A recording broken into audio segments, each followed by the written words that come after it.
Blessing church. యేసు ఆశీర్వాదములు కాకినాడ. యేసు ఆశీర్వాదములు Jesus blessings అనే ఈ టీవీ కార్యక్రమంకు మిమ్మల్ని ప్రేమతో ఆహ్వానించున్నాం. ఆశీర్వాదం అంటే అందరికీ ఇష్టమే కదా. ఈ ఆశీర్వాదాన్ని మీరు పొందుకోవాలని ఆశిస్తూ ఈ కార్యక్రమం మీకోసమే.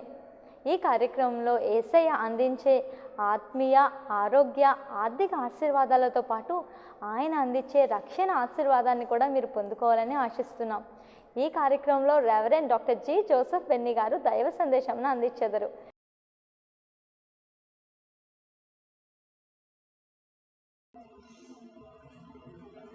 ఈ దినం దైవ గ్రంథం నుంచి ఒక కుటుంబాన్ని మీ ముందుంచడానికి ఇష్టపడుతున్నాను. లూకా రాసిన సువార్త 10వ అధ్యాయం.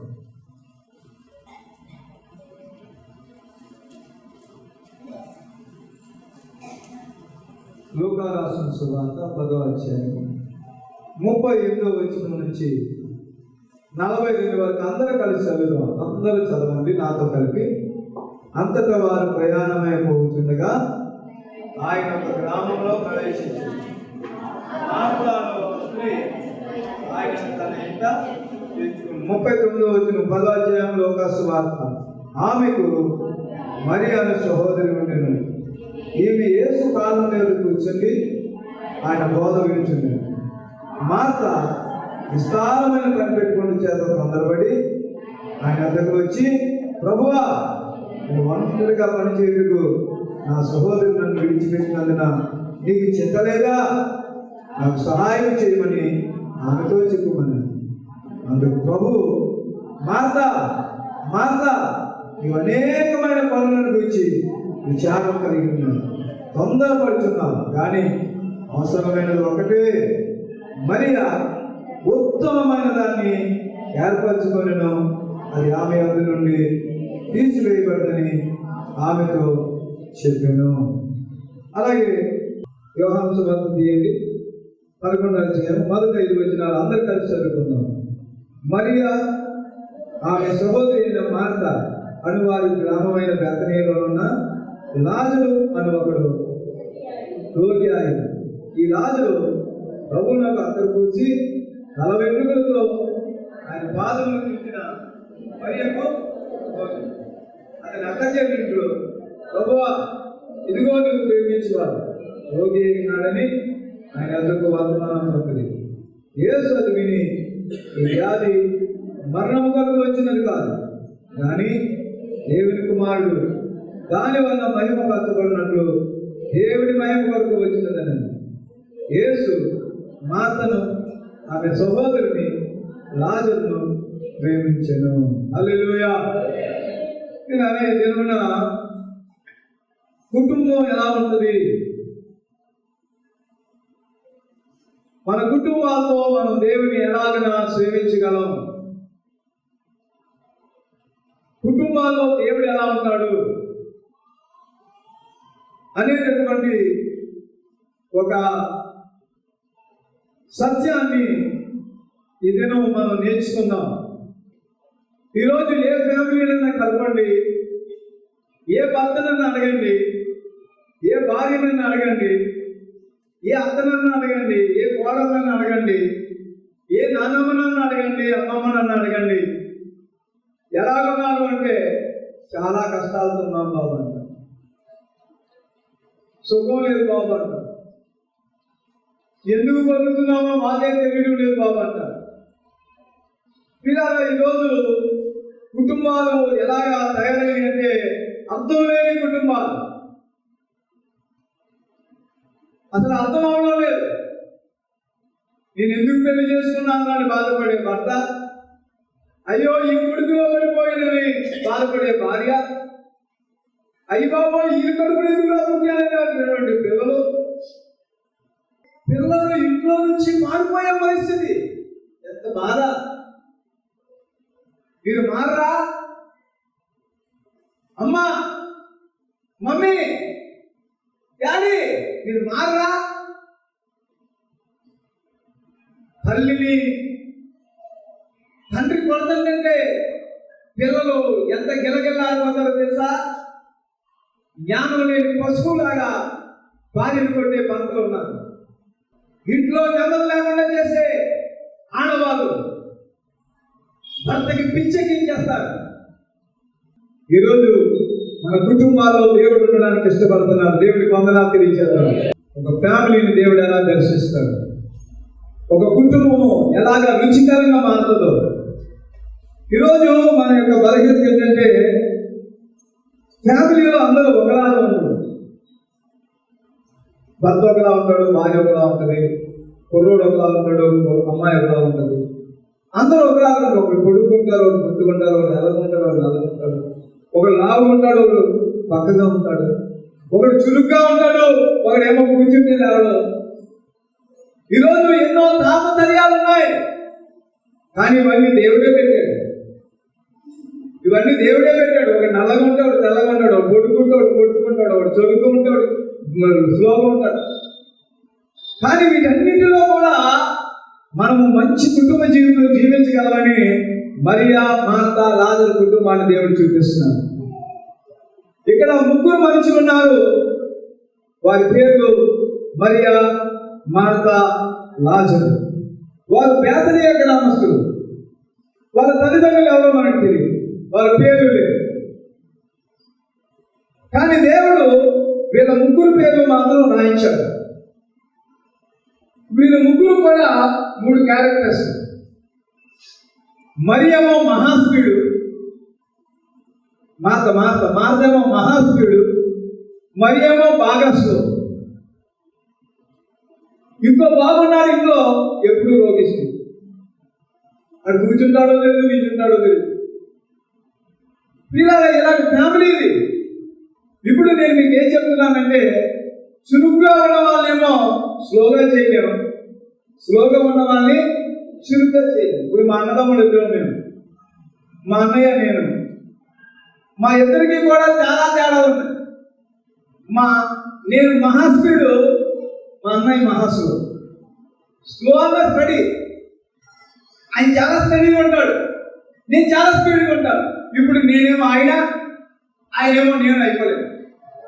మీరు ఎంత సతమతం అవ్వండి, నేను స్లో అవ్వలేదు. ఆయన ఎంత సతమతం అవ్వండి, మీ తమ్ముళ్ళగా పరిగెత్తమంటే ఆయన పరిగెత్త. కానీ ఇద్దరిని దేవుడు వాడుకుంటున్నారు. చెప్పలు అదే నువ్వు ఎలాగున్నావు, దేవుడు నిన్ను వాడుకుంటాడు. Don't worry. ఈరోజు నువ్వు నల్లగున్నావో, ఎర్రగున్నావో, తెల్లగున్నావో, గుజ్జుకున్నావో, పొడుకున్నావో, నువ్వు నల్లడు తెల్లడు కావాలో, తెల్లడు నల్లడు కావాలి. పొడుగోడు పొట్టాడు, పొట్టోడు పొడుగోడు. పొడుకుంటాడు జుట్టు రాదు, జుట్టున్నవాడు పొడుకుంటాడు. ఎంతసేపు అద్దం ముందు కూర్చొని నా గుడ్డు చూసుకున్నా, ఈ గుడ్డు మీద వెంట్రుకలు, ఈ గుడ్డుతోనే దేవుని ఆరాధించాలి. దేవుని స్తోత్రం చెప్పండి. ఎట్టి చెప్పలేదు కదా. నువ్వు పట్టుకున్నా దేవుని ఆరాధించు. ఈరోజు నువ్వు ఎలా ఉన్నావు, చురుకున్న కుర్రాన్ని, ఒరే నువ్వు తమ్ముడులాగా ఉండాలా, నువ్వు అన్నయ్యలాగా ఉండాలంటాడు ఉండడు.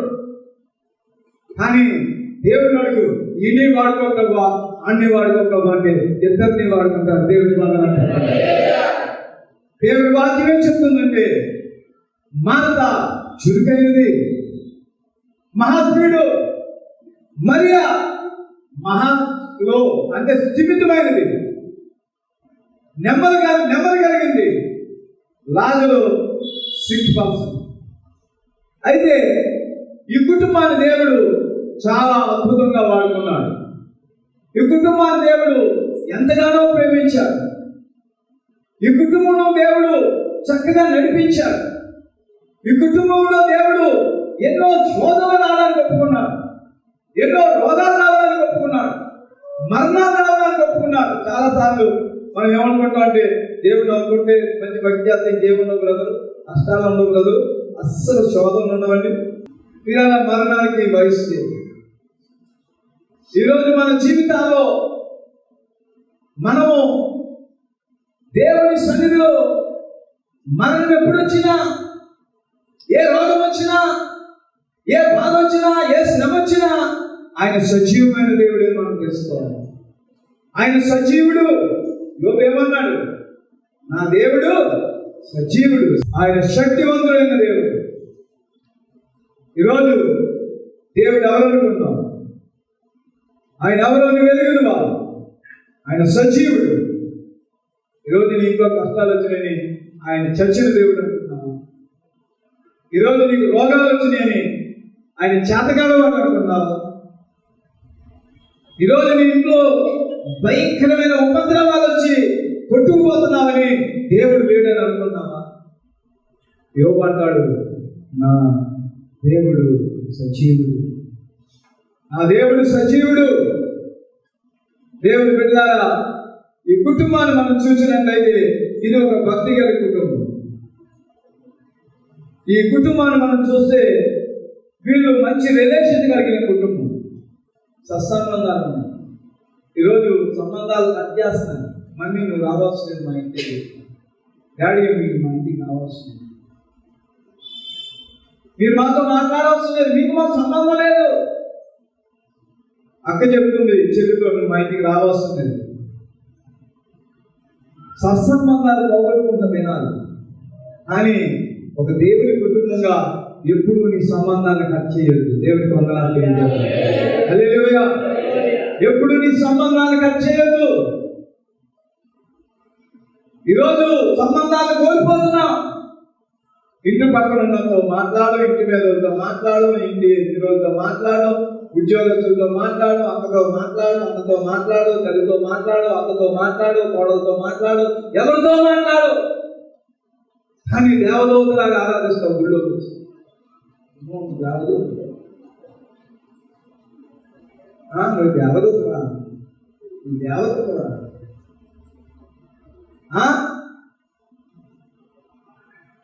ఇంట్లో ఏమో ముచ్చిలాగా ఉంటావా?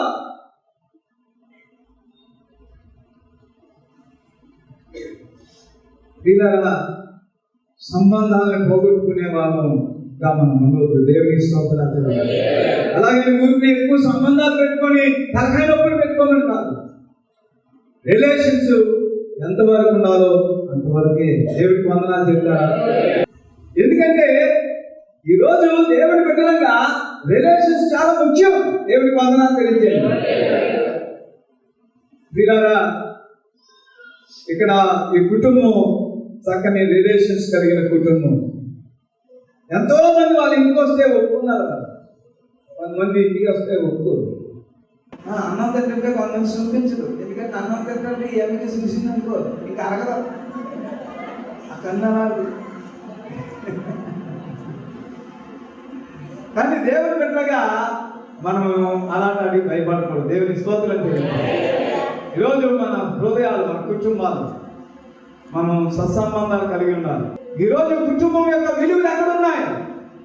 ఈరోజు దేవుడిని నమ్ముకున్నామని చెప్తున్నాం. ఈరోజు ఆత్మీయత ఎక్కడ ఉంది? న్యాయం ఎక్కడ ఉంది? దేవుడి వాక్యం ఏం చెప్తుందంటే, ఈ కుటుంబం చూడండి, ఈ కుటుంబాన్ని దేవుడు వాడుకున్నాడు. ఈ కుటుంబంలో దేవుడు ఉన్నాడు. ఈ కుటుంబంలో ముగ్గురు 3 దారులైనా 3 దారుల్ని ఏకదారిగా చేశాడు దేవుడు. ముగ్గురిని వాడుకున్నాడు. దానికి 7 కారణాలు చెప్తాను చూడండి. మొట్టమొదటి కారణం ఏంటంటే, వారు దేవుడికి చోటిచ్చారు. లోకా రాసిన సువార్త 10వ అధ్యాయము 38వ వచనం చదవమ్మా. అంతటా వారు ప్రయాణమైపోవచ్చుండగా గ్రామంలో ప్రవేశించారు. మార్తా అనే స్త్రీ ఆయన ఏం చేసిందంట? ఆయన ఇంట్లో చేర్చుకుంది. ప్రియులారా, దేవుడికి చోటు ఇవ్వడం అనేది ఒక బ్లెస్సింగ్. ఈ రోజుల్లో మనం ఏమనుకున్నామంటే, బాబో దేవుడిని నమ్ముకుంటే మన పని అంత అయిపోతుందా? ఒక రోజు నేను చాలా కాలం దేవుడిని నమ్ముకోవడం కారణం అదే. అసలు ఈ దేవుడి దగ్గరికి వెళ్ళామనుకో, అసలు కుదురుంచులు అలా చూడకూడదు అంటారు, ఇలా చూడకూడదు అంటారు, అలా తయారవ్వకూడదు అంటారు, ఇది తినకూడదు అంటారు, ఆ సినిమాలకు వెళ్ళకూడదు అంటారు, ఆ అబద్ధాలు ఆడకూడదు అంటారు. అయ్యి బాబోయ్ నా బాధలు పెట్టేస్తారు అని చాలా కాలం నేను దేవుని నమ్ముకోలేదు. దేవుని నమ్ముకోకపోవడం వల్ల చాలా నష్టపోయాను. నాకు కీడే జరిగింది, నాకు నష్టమే కలిగింది, నాకు మనశ్శాంతి పోయింది, చదువులో రాణించలేకపోతున్నాను. నా జీవితంలో ఎందుకు బ్రతుకుతున్నానో నాకు అర్థం కాలేదు. ఆఖరికి నేను డిగ్రీ సెకండ్ ఇయర్ చదువుతున్నప్పుడు యేసు ప్రభుకి చోటిచ్చాను. ఎప్పుడైతే దేవుడికి చోటిచ్చానో ప్రభు నా జీవితాన్ని మార్చాడు, నా జీవితాన్ని దేవుడిగా చేశాడు. వీళ్ళలా నా జీవితాన్ని ఫలభరితంగా చేశాడు. దేవుడికి వందనాలు. అప్పుడు అర్థమైంది నాకు ఎందుకు లేట్ చేశానని, ఎందుకు నేను దేవుడికి చోటు ఇవ్వలేదా. ఈ రోజుల్లో చాలా మంది అనుకుంటారు దేవుడికి చోటిస్తే, దేవుడిని ఆరాధిస్తే, దేవుడి సన్నిధిలో మనం ఎక్కువ సమయం గడిపితే అమ్మో టైం వేస్ట్ అనుకుంటారు. వీళ్ళ టైం వేస్ట్ కాదు. ఈరోజు దేవుడికి చోటించినట్లయితే, నీ కుటుంబంలో దేవుడిని ఆహ్వానించినట్లయితే ఆ ప్రభువు మనతో ఉండడానికి ఇష్టపడుతున్నాడు. ఆ దేవుడు మనలో ఉండడానికి ఇష్టపడుతున్నాడు. ఈరోజు మన కుటుంబాల్లో ఉండడానికి దేవుడు ఇష్టపడుతున్నాడు. ఈ సత్యుడిని వెలుగువా దేవుడు ఉండడానికి ఇష్టపడుతున్నాడు. అప్పుడే మీ కుటుంబంలో ఎంత శాంతో మీకు అర్థమవుతుంది. అప్పుడే మీ కుటుంబము ఎంత విలువైనదో మీకు అర్థమవుతుంది. మీ ఇద్దరి మధ్య దేవుడు ఉన్నప్పుడు, మీ కుటుంబంలో దేవుడు ఉన్నప్పుడు. ఇక్కడ ఈ కుటుంబం ఎలాంటి కుటుంబం అంటే దేవుడు కలిగిన కుటుంబం, దేవుడిని ఆహ్వానించిన కుటుంబం, దేవుడికి చోటించిన కుటుంబం. యేసుబాబు అప్పుడవుతాడు వచ్చే మూడంత ఈ అందరికి కొట్టి పెట్టడానికి మాకే కార్యం ఉందండి అని అనుకునేవాళ్ళు పోదాం. కానీ మరియా, మార్త, లాజరు అలా అనుకోలేదు. మార్త వెళ్ళి స్పీడేమో ముందు వెళ్ళిపోయి యేసు ప్రభువా మా ఇంటికి రా, మా ఇంటికి రా, మా ఇంటికి రా అని ఆయన ఆహ్వానించింది. అయితే యేసు ప్రభు కూడా అమ్మా నేను రాను, నేను చాలా బిజీ, నా వెనక ఎంతమంది ఉన్నారు చూడు, మీ ఇంటికి వెళ్తే నాకు కుదరదు అని అన్నా. యేసు ప్రభు వాళ్ళందరినీ మరి ఎక్కడ పెట్టాడో నాకు తెలీదు, లేకపోతే ఇంటికి పంపించాడో నాకు తెలీదు. శిష్యులతో యేసు ప్రభు వారు వచ్చి ఏం చేస్తున్నాడంటే ఆయన ప్రార్థన చేస్తున్నాడు. దేవునికి స్తోత్రాలు, హల్లెలూయా. యేసు వచ్చి ఆ గృహానికి ఆయన అతిథిగా వస్తున్నాడు. ఈరోజు దేవుడు మన ఇంట్లో ఉండడానికి ఇష్టపడుతున్నాడు. దేవుడు మన కుటుంబాల్లో ఉండడానికి ఇష్టపడుతున్నాడు. దేవుడు మనతో ఉండడానికి ఇష్టపడుతున్నాడు. దేవుడికి చోటు ఉందా? కుటుంబంలో ప్రభువుకి చోటు ఉందా? ప్రార్థనకి చోటు ఉందా? కుటుంబారాధనకి చోటు ఉందా? బైబిల్ చదువుకోవడానికి చోటు ఉందా? అవే అర్థం లేదండి పాస్టర్. నక్కలకి పొరియలు ఉన్నాయి, ఆకాశ పక్షులకి గూళ్ళు ఉన్నాయి, కానీ దేవుడికి చోటు లేదు. ఈరోజు ప్రభు నిన్ను అడుగుతున్నాడు, రియల్గా దేవుడికి నువ్వు చోటిస్తావా? ఇలా చాలా మంది వేషధారణ భక్తి చేస్తారు. ఒట్టంటి భక్తి, ఏమి లేకపోయినా భక్తిగా ఉన్నట్టు. అమ్మో అంతా దేవుడేనండి. ఏంటి అంత దేవుడా? అంతా దేవుడేనంట. అసలు దేవుడికి చూడుకుంటాను. ఒక ఆయన అడిగాను పొరపాటు, నేను తెలియక, బ్రదర్ ప్రార్థన ఏడు బాబు అరగంట రోజంతా ప్రార్థన అన్నాడు. బాబు రోజంతా ప్రార్థన 5 నిమిషాలు చేయకుండా రోజంతా వేషధారణ. ఎంత వేషధారణో పిల్లల వేషధారణతో ఏదో గొప్పల కొరకు ఏదో భవనాలు కట్టేద్దాం, కార్లు కొనేద్దాం, బంగారాలు కొనేద్దాం, పొలాలు కొనేద్దాం అని దురాశలతో యేసు ప్రభువుని ఆహ్వానిస్తే ఆయన దగ్గరికి రాడు. ఆయన దగ్గరికి రాడు. ఆయన ఎప్పుడు వస్తాడు అంటే నీవు నిజంగా ఆయన దేవుడిగా గ్రహించి నీ జీవితంలో ఆయన్ని ఆరాధించడానికి, ఆయన దగ్గర నేర్చుకోవడానికి, ఆయన నామములో ఆయన బిడ్డలుగా జీవించడానికి నువ్వు పిలిచినప్పుడు ఆయన నీ ఇంటికి వస్తాడు. ఇక్కడ మార్త యేసుని ఎందుకు పిలిచింది? ప్రమోషన్ కావాలా? ఇల్లు కట్టి పెట్టాలా? బంగారాలు ఇస్తాడనా? కాదు కాదు. ఆయన దేవుడని, ఆయన సజీవుడని, ఆయన క్రీస్తుని, ఆయన ప్రభువని గ్రహించినదై ప్రభువా మా ఇంటికి రా అని ఆహ్వానించింది. దేవుడి పొందనా చెప్తారు. ఇంకా మనం చూస్తే మార్త ఎందుకు పిలిచిందయ్యా అంటే ఆయనకి పరిచయం చేయడానికి పిలిచింది, ఆయనకి వండి పెట్టడానికి పిలిచింది. ఈ రోజుల్లో మనం ఎందుకు పిలుస్తామంటే, ప్రభువుని ఎలా చెప్పాను కదా, చాలా స్వార్థాలు ఉంటాయి మన దగ్గర. కానీ మార్త ఎందుకు పిలిచిందంటే, ప్రభుకి ఆతిథ్యం ఇవ్వడానికి, దేవుని ఆరాధించడానికి, దేవుని దీవెన పొందడానికి పిలిచింది.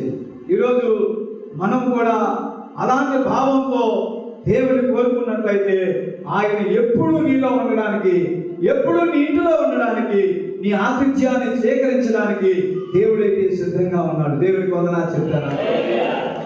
ఈరోజు భక్తి భావంతో పిలవండి, స్వార్థంతో పిలవద్దు. మనసు లేకుండా భక్తి చేస్తారు, బుర్రెక్కడో ఉన్నది అని ప్రార్థన చేస్తా ఉంటే సోదరం సోదరం పాలు ఎక్కడ పెట్టేస్తున్నాం, సోదరం సోదరం ప్రభు, అరే పాలు పొంగిపోతున్నాయి, చూడవే మనసు ఎక్కడ ఉంది, పాలు మీద ఉంది. ఏం చేస్తుందంటే, దేవా సోదరం ఆయన తండ్రి, అలాగే ప్రభు అది చూసావా ప్రభా నీకు వందనాలు ఆయన, హల్లెలూయా స్తోత్రం. మీరు కాలం లేదు, కుర్రోడు దొంగడే,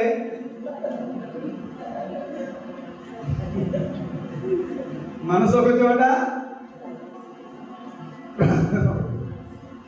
అలాగే ఎప్పుడు ప్రార్థన చేయకండి. మీ పిల్లలు బడికి వెళ్ళిపోయేటప్పుడు, మీ ఆయన ఆఫీస్కి వెళ్ళిపోయేటప్పుడు, లేకపోతే మీ పిల్లల్ని చదివించేటప్పుడు మీరు అక్కడ ఏమి మోకరించి ప్రార్థన చేసేది. మీ పిల్లలు బడికి వెళ్ళిపోయిన తర్వాత, మీ ఆయన ఆఫీస్కి వెళ్ళిపోయిన తర్వాత ప్రశాంతంగా గంటసేపు మనసు పెట్టి ప్రార్థన చేయండి. దేవుడు వింటాడు. దేవుడి స్తోత్రం.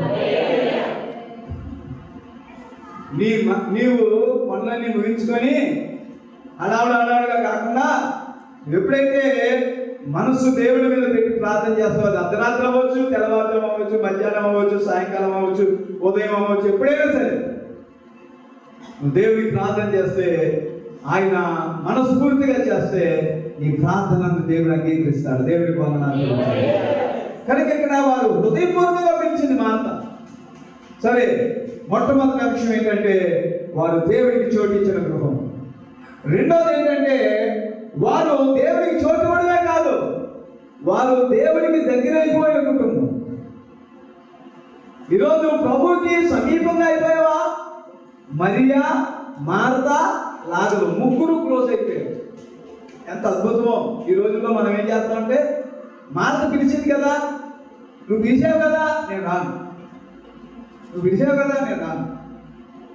నిన్ను ఎవరు పిలవమన్నాడు? నేను వెళ్ళి పిలుతుడు కదా, ఇదేంటి కంగారు? భర్త చేయడం ఫ్యామిలీ లేదు. నేను పాట ఆడమన్నా, నేను రాను. భార్య ఎత్తింది అనుకోండి, ఎత్తిందిరా బాబు పాట, నేను రానని చెప్పు. ఏకీవించండి. ఈరోజు ఏకీవించండి. నేనేం చెప్తున్నానంటే, మీకు భక్తి విషయం వచ్చేటప్పటికి, దేవుడి విషయం వచ్చేటప్పటికి కుటుంబం అంతా ఒకటైపోవాలండి. చప్పట్లు గట్టిగా పోతాయి, గట్టిగా చప్పట్లు పోతాయి. కుటుంబం అంతా ఒకటైపోవాలి. పిల్లోడు పాట ఎత్తినా, భార్య పాట ఎత్తినా, భర్త పాట ఎత్తినా, లేకపోతే ఆరాధనకి వెళ్దాం అనుకుంటే భార్య తయారవ్వలేదనుకోండి, భర్త ఎలాగ వస్తాడు? భర్త తయారవ్వలేదనుకోండి, భార్య ఎలాగ వస్తుంది? పిల్లలు తయారవ్వలేదనుకోండి, కుటుంబంగా ఎలాగ వస్తారు?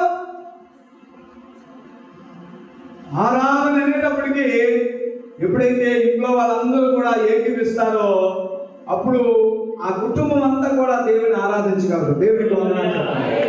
దేవుడి విషయాలు వచ్చినప్పటికీ నువ్వు ఏకమైపోవాలి. ఎన్నో భేదాభిప్రాయాలు ఉంటాయి. వీడేమో స్పీడు, ఆయనేమో స్లో, ఈయనేమో రోగిష్ఠుడు. కానీ దేవుడి విషయం వచ్చేటప్పుడు ఏకమైపోయారు.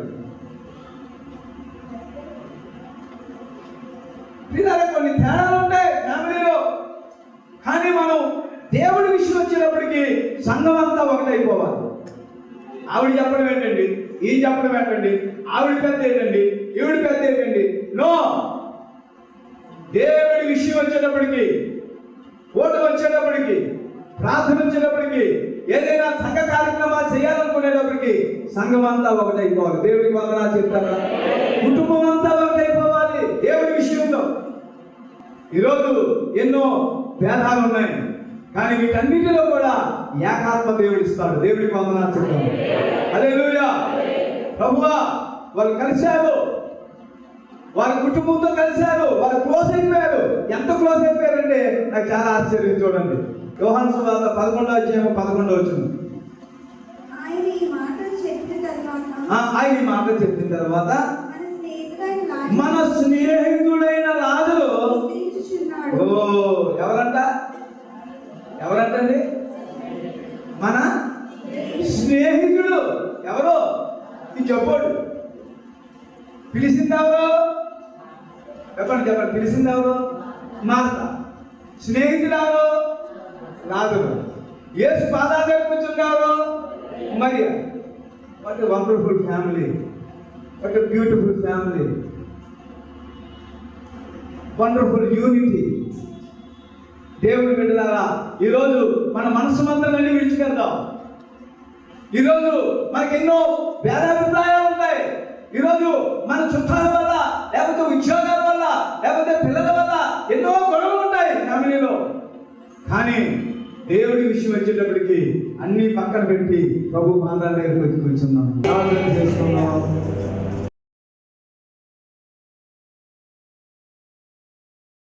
ప్రభువా, వచ్చిన ప్రతి కుటుంబాన్ని చూడండి. ఈరోజు కుటుంబాలుగా ఎంతో విలువైనది నాయన. ఈరోజు మా ఫ్యామిలీస్ చాలా విలువైనవి ప్రభు. కానీ ఈరోజు సాధారణుడు ఫ్యామిలీస్ మీద పడిపోయి ఆయన తునాతులు చేస్తున్నాడు. ఆయన ఐక్యత లేకుండా చేస్తున్నాడు, ప్రేమ లేకుండా చేస్తున్నాడు, లోబడకుండా చేస్తున్నాడు, అభివృద్ధి పొందకుండా చేస్తున్నాడు. కానీ ఈరోజు నువ్వు ప్రేమించే కుటుంబం ఎలా ఉంటుందో చెప్పావు నాయన. ప్రభా, నువ్వు ప్రేమించి నిన్ను చేర్చుకున్న కుటుంబం ఎలా ఉంటుందో, ప్రభా నీకు దగ్గరగా జీవించిన బిడ్డలు ఎలా ఉంటారో, నీ పాదాల దగ్గర నేర్చుకున్న బిడ్డలు ఎలా ఉంటారో, నీ మీద ఆధారపడిన బిడ్డలు ఎలా ఉంటారో, నాయన కష్టాలు వచ్చినప్పుడు విశ్వాసంలో నిలబడిన వారి జీవితాలు ఎలా ఉంటాయో ప్రభా నువ్వు చాలా తేటగా చూపించావు నాయన. ప్రభా, ప్రతి కుటుంబాన్ని మీరు ఆదరించండి, ధైర్యపరచండి. ఏ కుటుంబం కూడా నాయన ప్రభా కోల్పోకుండా చేయ ప్రభా. ప్రార్థన వచ్చినప్పుడు, ఆరాధన వచ్చినప్పుడు, భక్తి విషయాలు, దేవుని విషయాలు అన్ని మనసు మందులు విడిచిపెట్టి కలిసిపోవడానికి సహాయం చేయాలి. ప్రతి ఇంటిలో ఏక మనసు ఇవ్వండి ప్రభువా. ప్రతి కుటుంబంలో ఏకాత్మనివ్వండి నాయన. భార్యాభర్తల మధ్య ఏకాత్మనివ్వండి నాయన. తల్లిదండ్రుల బిడ్డల మధ్య ఏక మనసు ఇవ్వండి నాయన. అన్నదమ్ముల మధ్య ఏక మనసు ఇవ్వండి నాయన. మీరే మహిమ తెచ్చుకోండి. ఎంతమంది వాక్యాన్ని స్పందించారో నాకు తెలియదు. తప్పకుండా వారి కుటుంబాలు దీవించబడుగా, వారి కుటుంబాల్లో పరిశుద్ధాత్ముడు కార్యము చేయనుగా, వారి కుటుంబాల్లో దేవుని ఆశీర్వాదాలు దిగివచ్చునుగా. ప్రభువా, నీ కృప చూపించండి. యేసు నామమున అడుగుతున్నాము తండ్రి. ఈ కార్యక్రమం ద్వారా మీరు ఆశీర్వదింపబడ్డారా? అయితే ఇప్పుడే మాకు ఫోన్ చేయండి. మీ కొరకు ప్రార్థన చేయుటకు మేము సిద్ధంగా ఉన్నాం. మరలా తిరిగి ఇదే రోజు ఇదే సమయమునకు ఇదే ఛానల్పై కలుద్దాం. దేవుని కృప మనందరికీ తోడుగా ఉండునుగాక. మా address reverend doctor G Joseph Benny, Beracah blessing church, door number 73-48-1A, Ramanayyapeta, Kakinada. Pin code 533005, East Godavari, AP, India. మా ఫోన్ నెంబర్ 9882338334. Land number 08842378